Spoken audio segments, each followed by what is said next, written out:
Hello and welcome to the Top Order podcast. The World Cup final, the big dance, India, Australia, Ahmedabad, 130,000 people, the sea of blue. It was meant to be a crown and glory for this great unbeaten side. Instead, it was delight for two players who wondered if they'd even be at this World Cup 2 months ago. Australia's sixth men's ODI World Cup final. We'll have all that and more coming up right after this. Beautiful intro, Stu. Beautiful. Well played. Thank you. Baldy, look, Raj, it meant Australia's sixth men's ODI World Cup final. As I just said, the first team to win away from home since Australia did it in 2007 against the West Indies. This side feels much more flawed than those dominant sides of the 2000s. But look, now in 2 year span, they've won the T20 World Cup, they've won the World Test Championship, and now they've added the ODI World Cup to their trophy cabinet. Baldy, look, I've done enough talking. I think it must just be a proud day for Australia and Australians everywhere.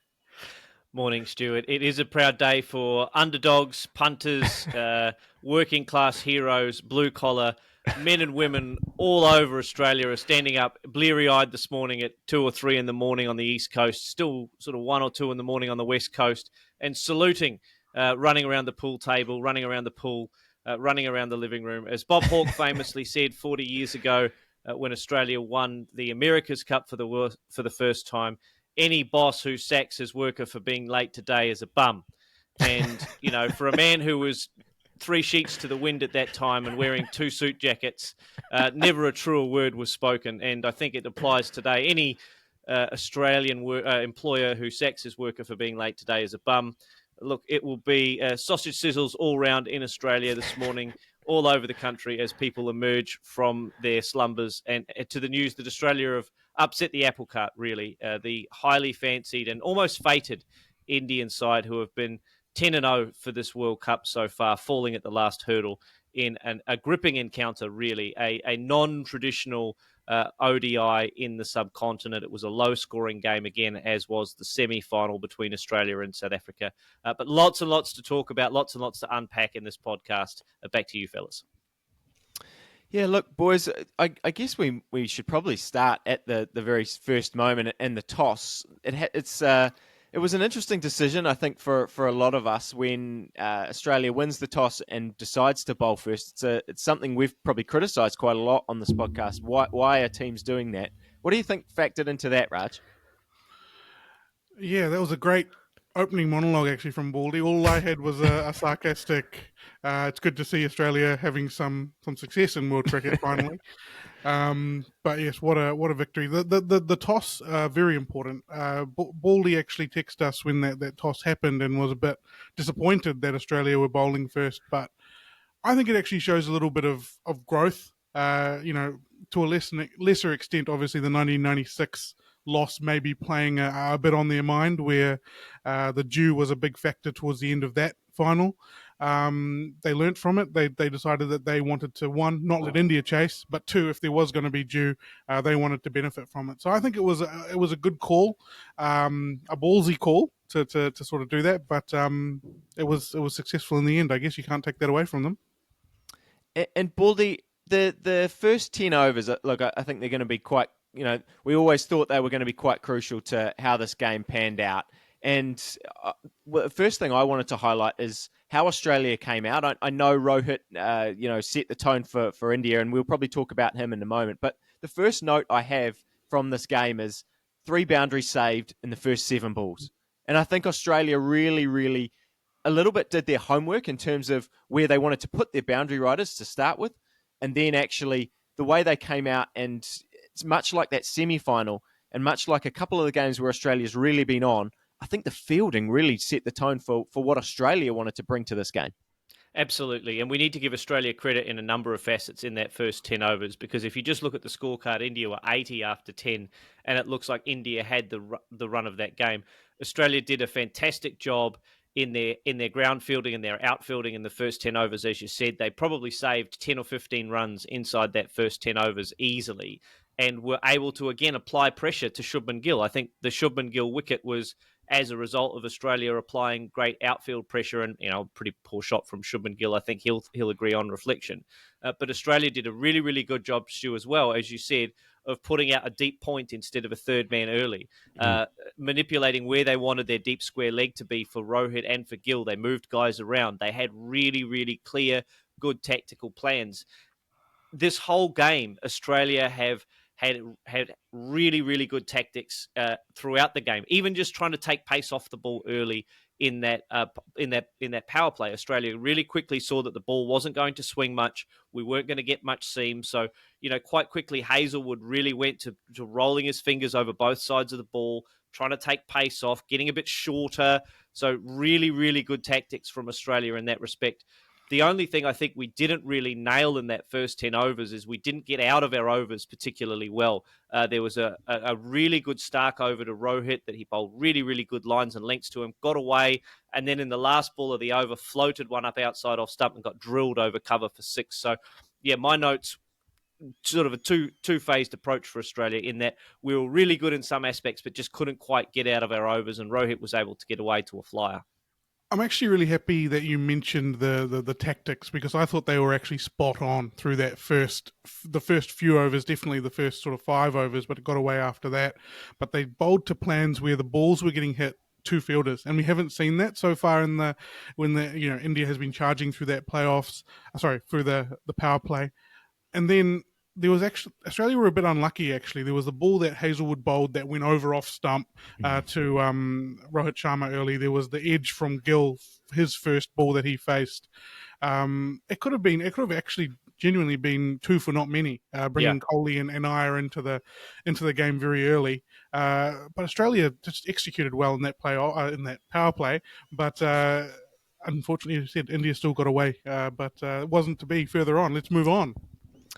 Well, I think we should talk a little bit about Rohit, because it was another display of how well he can set the tone for an innings, and he's played some incredible 40s in this World Cup. I mean, actually, if you kind of look at his run, it's incredibly consistent. He's only had 2 failures. He has, I think he's got 5 40s and scored 100. He's got a couple of 80s, I think, as well. He's been immense throughout this World Cup, and that. Once when we look back at this tournament and we see Australia's name on the trophy, and we see Virat Kohli and Mohammad Shami and all these other guys at the top of charts, I think Rohit Sharma's contribution to this World Cup might at times be missed. But it really felt like to me in this game that he was set for the big moment, the big score to sort of set that World Cup, put the icing on the cake, I guess, for India's World Cup. And then Travis Head takes that brilliant catch. Baldy, take us through how you felt when he grabbed onto that. I was writing notes, actually, as the catch was taken. I was writing 9 overs, shut the gate, Rohit sealed this for India. Oh, wait, hang on a minute. Travis Head has turned the game. He turned the final with that catch. It was a terrific, terrific catch. That's what you train for. If you're any kind of fielding unit that is from club level to first class level to international level, those are the kinds of moments that you train for. He tracked brilliantly to that catch. He never took his eyes off it. He gave full commitment. He knew exactly what the moment was. And Travis Head, even if he made no runs with the bat, I think was involved in the defining moment of this game, certainly in the first sort of 25 overs or so, because that got Australia back into the match. Another couple of overs, and Rohit gets out of the power play. Maybe he's 55-60 by that point. India are 85-90 for 1. And this is a completely different ball game. Australia gave themselves a chance by taking that wicket, and then more importantly, went bang bang, and took the other wicket of Shreyas Iyer with a nice little deflection to Josh Inglis, the keeper. So huge moment for Australia, and they were able to capitalise on it. I can't say enough about we've mentioned it already on the pod, but I can't say enough about how good the tactics were from Pat Cummins and the Australians, how well prepared they were for this game.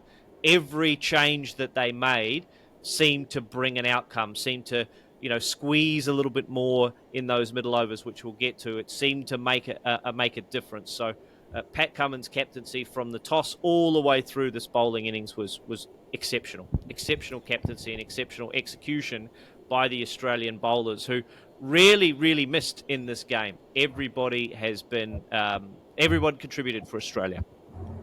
Raj, I know you wanted to comment about Pat Cummins and what he did. We're on him now. We may as well stick to him. What were your thoughts on the way he captained it and the way he bowled?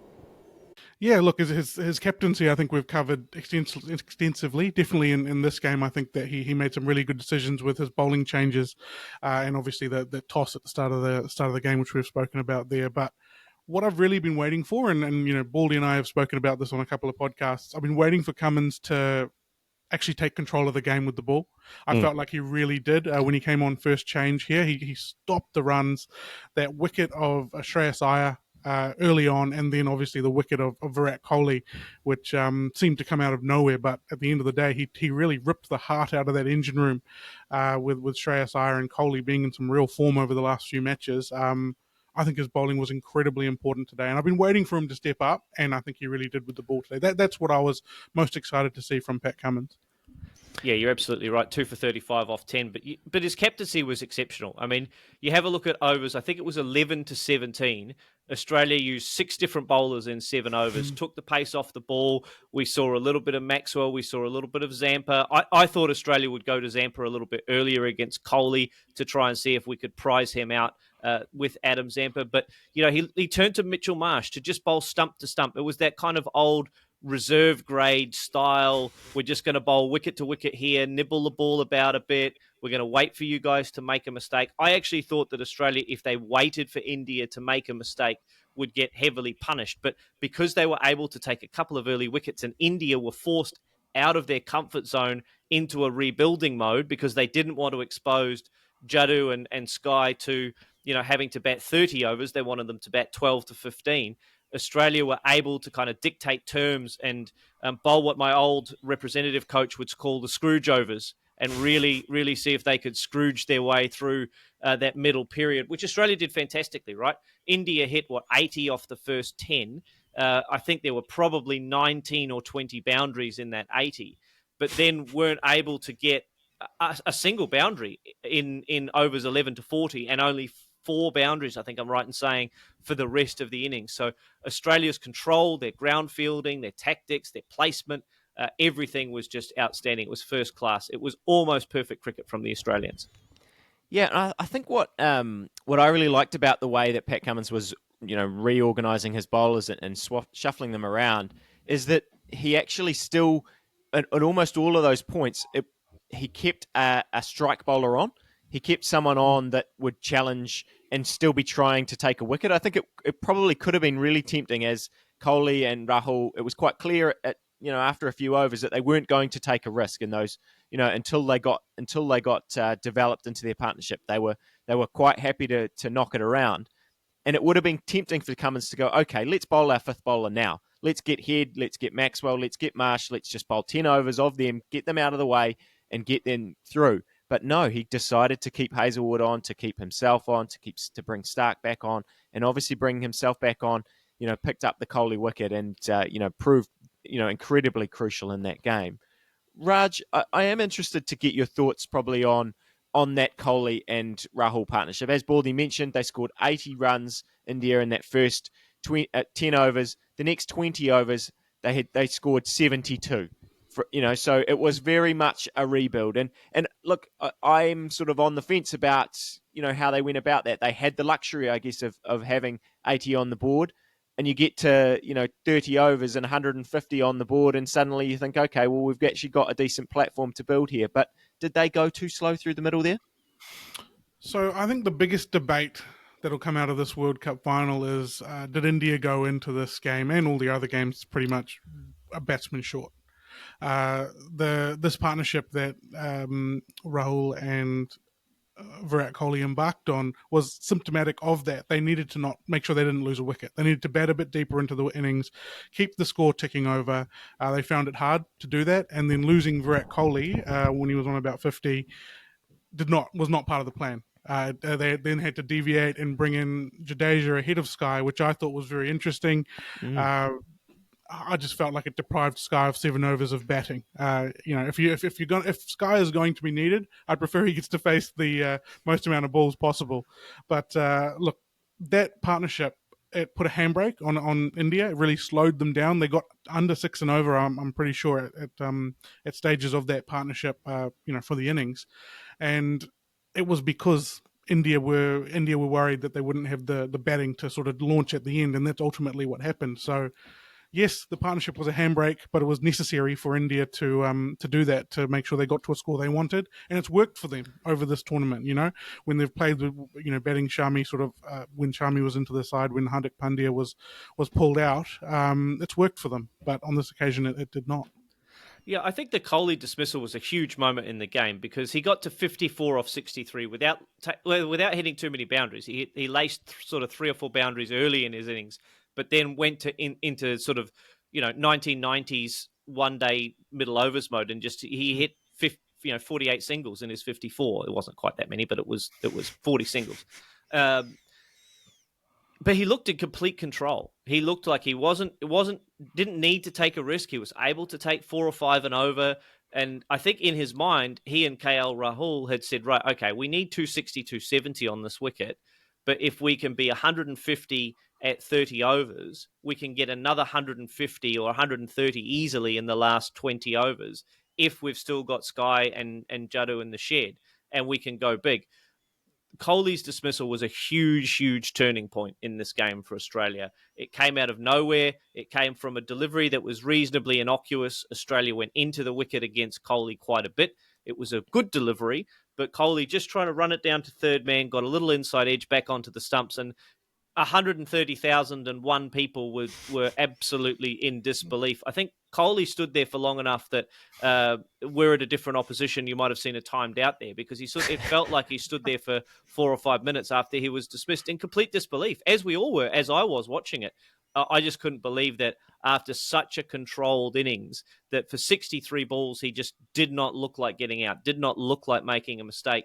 One just innocuous moment, and all of a sudden the game turns completely. And I feel for Virat Kohli because up until that point, I think he was poised and Rahul was poised that India were going to explode in those last 20 overs. And as a result of that dismissal, they only got another 90 in the game over those last sort of 20 overs or so. And Australia were able to continue applying the Screwdrovers, and India couldn't get them away.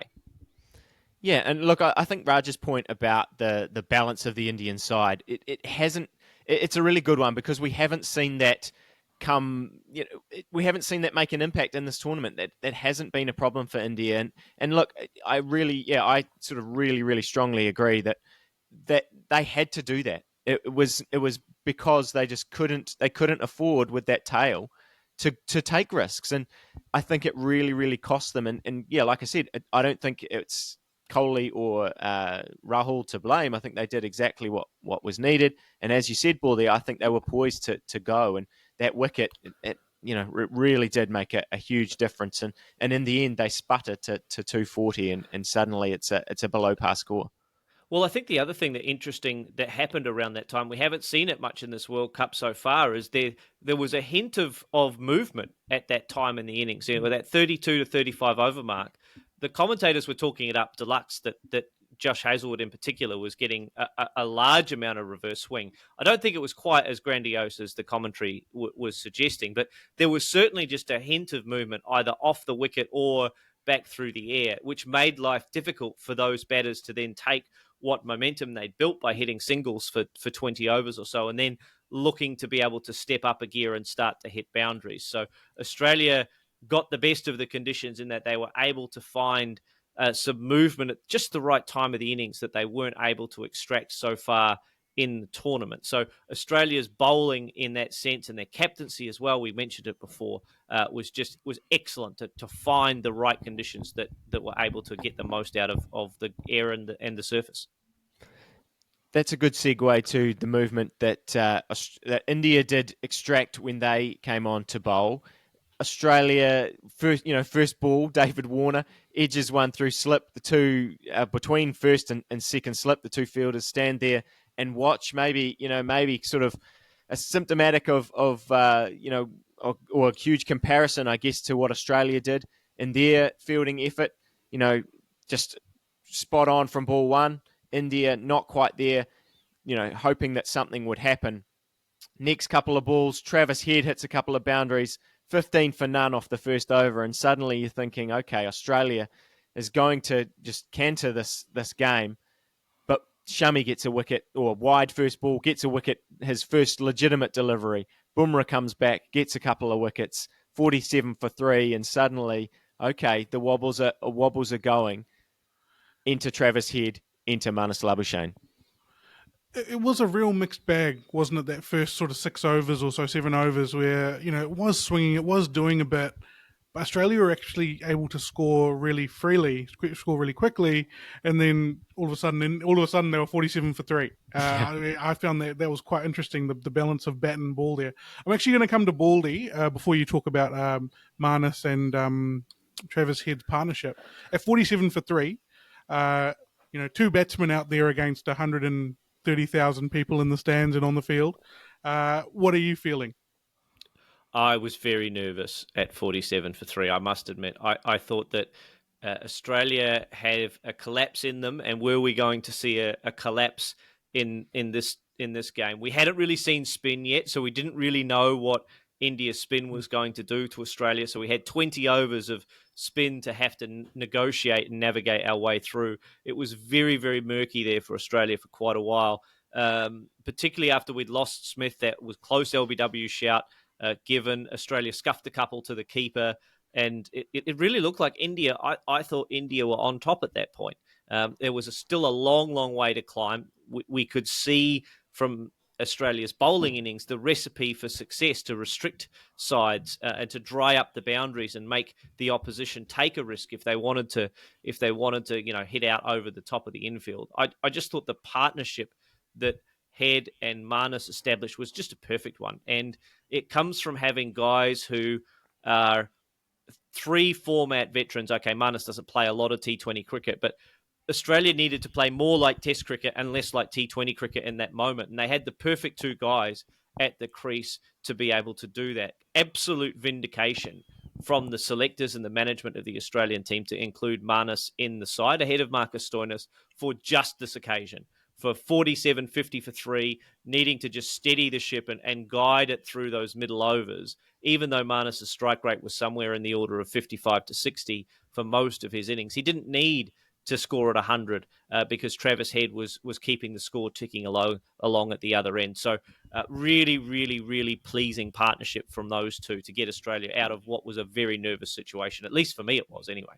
Yeah, I think the most surprising thing, and you sort of hit it on the head there, Baldy, was the spinners were just so ineffective, unable to take wickets or reduce the rate of scoring, which on occasion they've done both at the same time. Really, they've been very good throughout this World Cup, and they struggled to make an impact. Whether that's due, I'm not sure, but it really helped that partnership blossom. There was not. They were able to keep the score ticking over, which is what India struggled with that Rahul and Kohli partnership, which we talked about earlier. What did you make of the spin bowling, Stu? Oh, look, I completely agree, and I mean I think the score that the total on the board has a big part to play in that. 240. The fact that Travis Head got them off to a decent start, and like you said, they were 47 for 3, but they were scoring quickly in the same way that India was, and it meant that Australia could look at India's innings and go, okay, well, we can actually rebuild. And probably for, the real benefit for Australia is that, Baldy touched on it before, that the Travis Head and Marnus Labuschagne combination worked really well together, because while Marnus could just knock it around, Travis Head is his natural game is to hit boundaries. So, every now and again, he would hit a boundary, and suddenly that would sort of, break the shackles and keep them on track. And it meant that there really was just that the Indian bowlers, Jadeja thrives from bowling dot balls and building pressure, and then him and Kuldeep work so well together because Jadeja's at one end building pressure, and the other opposition go, okay, well, we've got to attack someone. We can't attack Jadeja. Let's attack Kuldeep.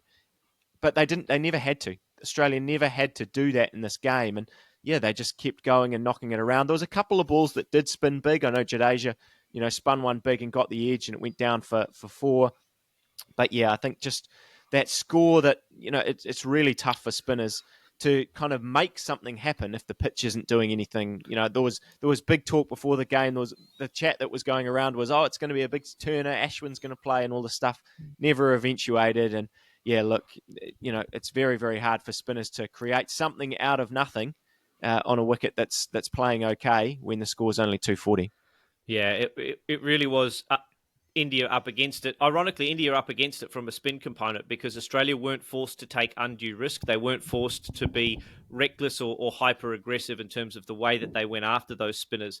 But they were also given enough freedom to be able to get the runs required without having to take a risk. They weren't forced to sit back and defend. I mean, Jadeja's the best bowler in the world as far as I'm concerned when players are forced to just defend him if they're not looking to rotate the strike around. So Australia did a really, really good job of making sure that they got 4.5, 5 runs and over from those guys without taking too many undue risks. I thought it was just brilliant batting from Australia. And unfortunately for India, Jadeja and Yadav weren't able to exert their usual dominance over the game. You have a look at their contributions, none for 99 off 20 overs. Australia would take that. Any international side would take that against those two Indian premier spinners at this point. I know it's not in the script, boys. Can I just talk about Mohammad Siraj in this game, in this bowling innings? I just wanted to talk about him. I really felt for him during the game and after. I mean, he was very emotional after the game. But I really felt for him because India took him away from what he was able to do best. They didn't open the bowling with him. They didn't really bowl him much in the power play at all. They didn't give him an opportunity to exploit any movement early on in the conditions. They went with Mohammad Shami. They went with the hot hand. We've got a match winner. Why not use him? But taking him out of his usual sort of opening the bowling in the power play kind of model, he wasn't really able to get into the game very much. I know he got sort of 1 for 45, but he wasn't able to get his emotional state up enough to be able to be impactful on the game. And I think, when the ball was straight up and down, Australia were able to handle him reasonably well, I think. I think he would have been a much different prospect in the power play. So I really felt for him in the course of this game. He was taken kind of out of his role a little bit, and he wasn't given the opportunity to have that kind of impact that we know he can have. Stu, I just want to ask you a question about that because that was on my run sheet here. India have deviated from their plans, which have worked throughout this whole World Cup. Do you think that is a bit of panic? Well, what's gone on? Why hasn't Siraj opened the bowling where the ball's swinging, where he is the most dangerous, and as he has done the whole World Cup? Yeah, I don't know. Very curious decision. I mean, I think Baldy mentioning before the hot hand with Shami, I think that had to play into the situation. They've gone 240, it's under par. We've got to, Shami's been so good. We've got to get him in early. We can't afford to wait and can't afford to, we need to take early wickets to win this game, basically. But yeah, I think, I mean, in hindsight, look, you wouldn't play Siraj if you're going to bowl him the way that they used him. You wouldn't, and you're going to bowl second, you wouldn't play him. You'd play Ashwin, or you'd try and do something else. So yeah, it's a curious one, and they might look back and think, what have we done there? And I don't know. It's hard to really put your finger on why they did that.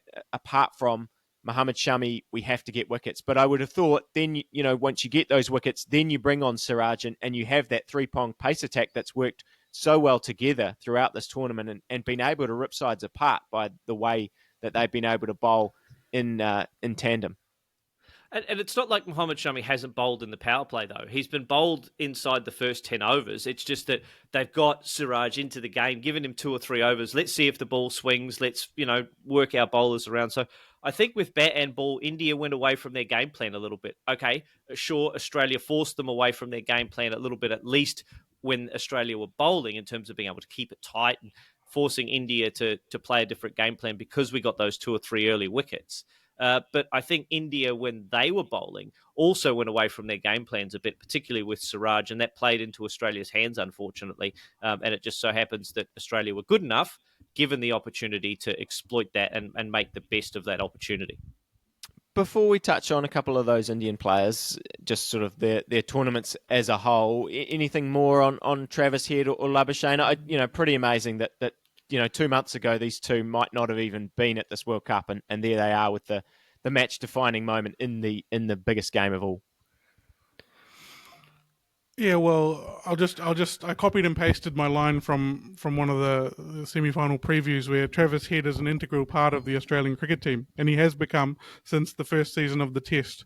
Um, it's incredible how much impact he has in terms of on almost every game. He dictates terms on a game by game basis, I feel, and his 137 off 120 balls, you cannot sort of express how much of an impact that has had on this game. Even the Crick Info impact assessment, whatever they call it, gave him the man of the match as well. Not someone else that usually does. But yeah, I think he is someone building for the future. I think Baldy, you've mentioned that he's probably going to be a future captain of the Australian cricket team.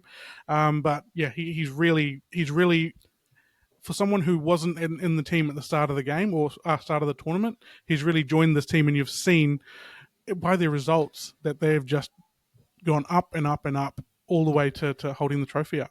Huge difference that he's made to the Australian team since he's come in. Mitch Marsh was excellent opening the batting, but he just adds that extra dimension to the Australian team with his bowling as well and his fielding. You know, in all three facets of the game, in the semi-final and the final, Travis Head has made an absolute difference to the fortunes of both sides in those games. You know, with the ball, he took two crucial wickets to Smith Clarkson in the semi, took a magnificent catch to take the crucial moment in the final. And I jokingly put down in my notes, Travis Head could have made 8 or 9 runs in the batting innings and still would have been a contender for the man of the match. Such was the importance of that Rohit dismissal. But as it was, he joins some pretty illustrious company. He joins Aravinda De Silva. He joins, I think, Viv Richards. He joins Ponting, and he joins Gilchrist as Australians who've made hundreds in a World Cup final. So some pretty illustrious company there. He is at the top of his game at the moment, and Australia have followed his fortunes throughout the World Cup. They've been outstanding, but Travis Head has been a huge part of that.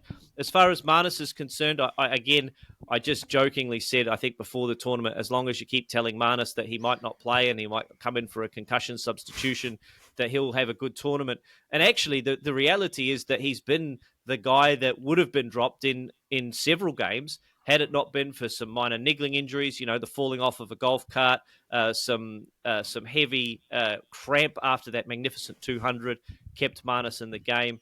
And his fielding, you know, for kids out there watching cricket, learning how to play cricket, anyone could be a good fielder. It doesn't take a tremendous amount of skill as long as you're able to anticipate and work really hard at your game.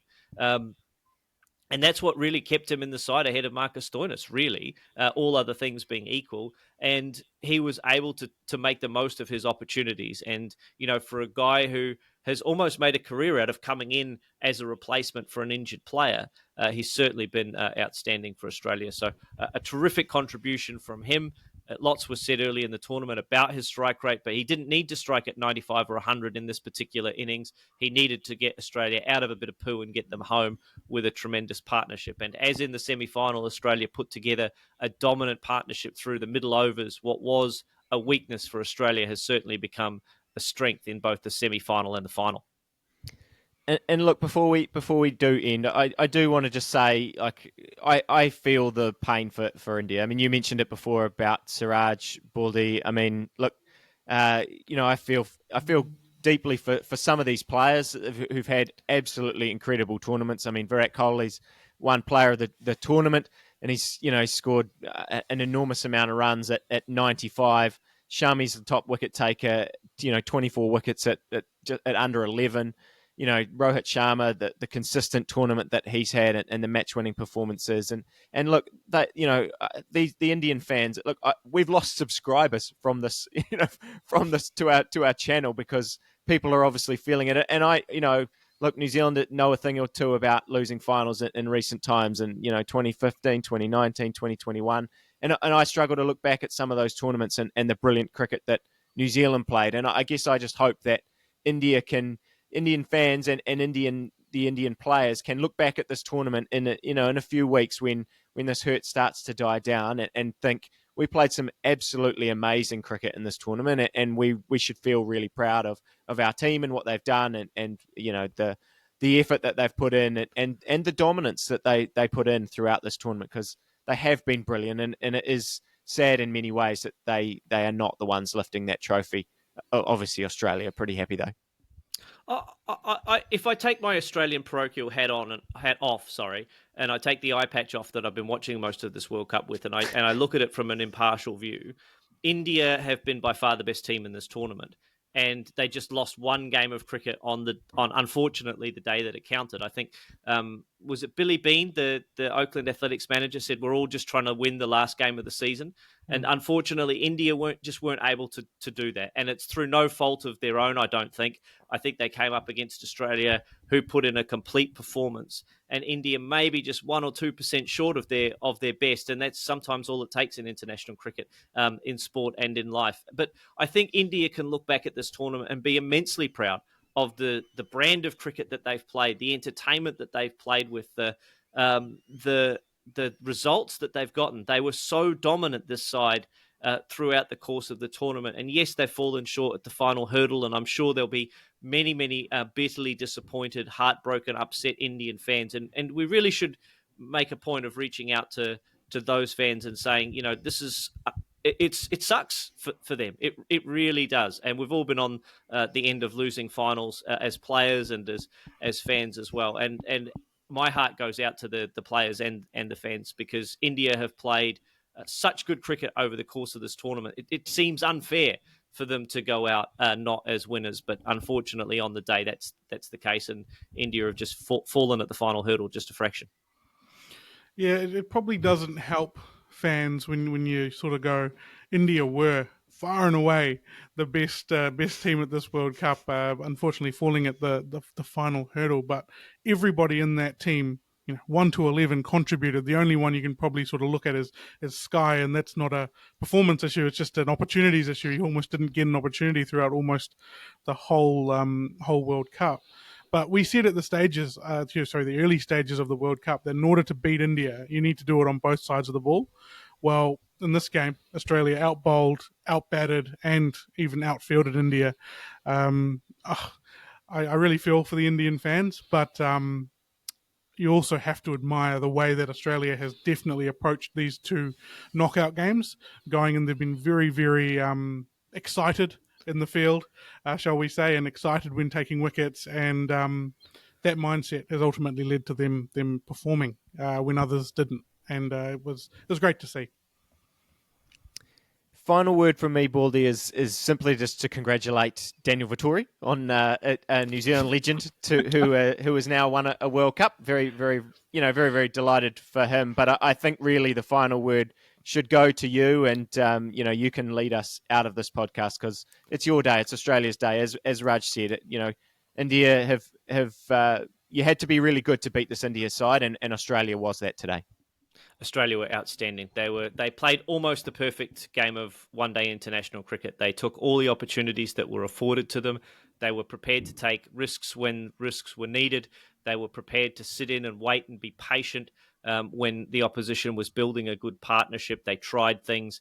Look, the captaincy, the coaching, the preparation, all the things that have been criticised about Australia, mostly by me, over the course of this World Cup, Australia did in exemplary fashion in the final. Their tactics were brilliant. Their captaincy was outstanding. They were well prepared. They need to take a lot of credit. And a lot of the critics of the Australian team over the years, I've been a big one of them, need to eat a little bit of humble pie at the moment, because after 2 games, everyone was prepared to write them off, but they built beautifully during the tournament. They kept the belief. They kept doing the things that they thought would make them successful. And ultimately, Australia were successful. And it was a triumph of, I think, tremendous captaincy, tremendous courage to take risky decisions throughout the course of the tournament and back themselves to be able to perform on the biggest stage when all of the statistics, all of the form leading up into that final would suggest that otherwise perhaps the other team might have been the stronger side on the day. Certainly they were in terms of the first 10 games of the tournament. So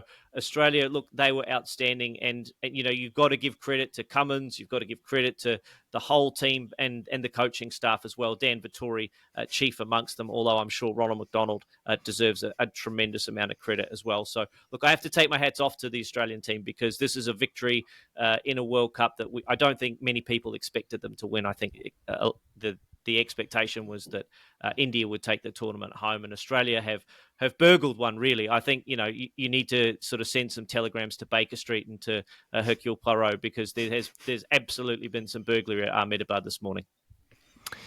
Beautiful. We will leave it there. And look, that wraps up our daily coverage of this World Cup. Thanks for joining us, boys, and thanks to everyone who's tuned in. As we've said many times over the last couple of weeks in particular, we've had some wonderful support. For what we're doing over the past over this World Cup, and we've really have taken a lot from it. So look. It ends our daily coverage. I think we'll be back in a couple of days to kind of look at the tournament as a whole. So, definitely stick with us, and we'll be around, back to our weekly schedules of podcasts covering all that's going on in the World Cup. These two sides remarkably meet in about 4 or 5 days' time for a T20 series. New Zealand's off to Bangladesh. The cricket calendar does not slow down. So, we'll be back very soon. I hope you enjoy the rest of your day wherever you are in the world, and we'll see you again very soon.